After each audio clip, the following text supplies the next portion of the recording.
Gail Askins with the Wayne County Public Library. We're here today to celebrate books and reading with Judge Tim Finan. Thanks for helping us. You're very welcome. I'm glad to be here. Why do you think reading is important?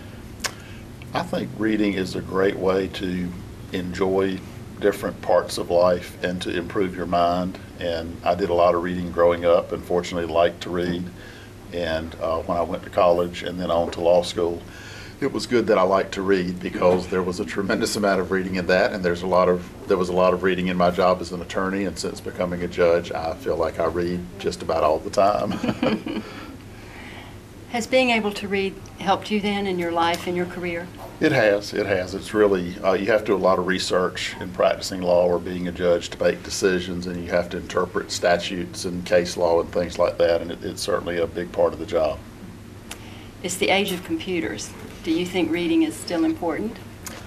Well, my wife just got a Kindle for her birthday a couple of days ago, which, so I don't know that we'll keep having the regular kind of books in our home very much as she gets used to that, but I do think reading will continue to be important, and I sort of see computers that they really assist it and maybe take it to another step, but I still think reading is going to continue to be very significant. What do you read for your personal pleasure? Mostly history. I was a history major as an undergrad and entertained the thought briefly of becoming a teacher, although I think that's too challenging a profession most of the time for me. But I brought a book I'm reading right now, which is a book on Gerald Ford called Write It When I'm Gone, where a Time magazine reporter had conversations with President Ford back when he was vice president and then after he was no longer president of the United States, and they would have off-the-record conversations, and President Ford told him if he wouldn't publish it while he was alive, he could put it in a book after he had passed away, and it's really a really interesting read. I bet. Do you have something with you today that you'd like to read for us? Well, I do. I tried to narrow it down when I was asked to do this. I brought the very first book I can remember reading, the Hardy Boys Detective Handbook, which I'm not going to read from, but I've held on to that. And then I brought with me David Copperfield, which was Josephus Daniels, who was a North Carolinian who was Secretary of the Navy. This was his copy of that book, and I bought this for $5 when I was in law school at a bookstore, and I'm sure they didn't know what that book is probably worth, but I'm not going to read that either.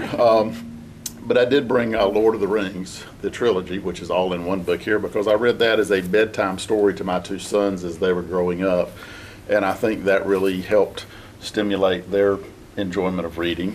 The only problem with it, they usually were so excited after a chapter of this, I'm not sure it accomplished the goal of getting them to go to sleep. But I am going to read something from that. This is at the battle for the city of Gondor between the forces of good and evil.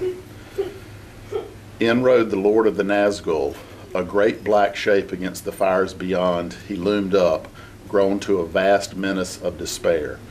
In rode the Lord of the Nazgul under the archway that no enemy ever yet had passed, and all fled before his face. All save one. There waiting, silent and still in the space before the gate, sat Gandalf upon Shadowfax. Shadowfax, who alone among the free horses of the earth endured the terror, unmoving, steadfast as a graven image in Rathdennen. You cannot enter here, said Gandalf, and the huge shadow halted. Go back to the abyss prepared for you. Go back and fall into the nothingness that awaits you and your master. Go. Old fool, said the Lord of the Nazgul, old fool, this is my hour. Do you not know death when you see it? Die now in cursed vain. And with that he lifted high his sword, and flames ran down the blade. Gandalf did not move. In that very moment, away behind in some courtyard of the city, a cock crowed. Shrill and clear he crowed, reckoning nothing of wizardry or war, welcoming only the morning that in the sky far above the shadows of death was coming with the dawn. And as if in answer, there came from far away another note. Horns, horns, great horns of the north, wildly blowing. Rohan had come at last. Silently the host of Rohan had moved forward into the field of Gondor, pouring in slowly but steadily like the rising tide through breaches in a dike that men have thought secure. But the mind and will of the black captain were bent wholly on the falling city, and as yet no tidings had come to him warning him that his designs held any flaw. After a while, the king led his men away eastward, and suddenly, beyond doubt, there was a change. There was wind in their faces. Light was glimmering. Far, far away in the south, the clouds could be dimly seen as remote gray shapes, rolling up, drifting. Morning lay beyond them. But at that moment, there was a flash as if lightning had sprung from the earth beneath the city. For a searing second, it stood dazzling far off in black and white, its topmost tower like a glittering needle. And then, as the darkness closed again, there came rolling over the fields a great boom. At that sound, the bent shape of King Theoden suddenly sprang up and sat erect.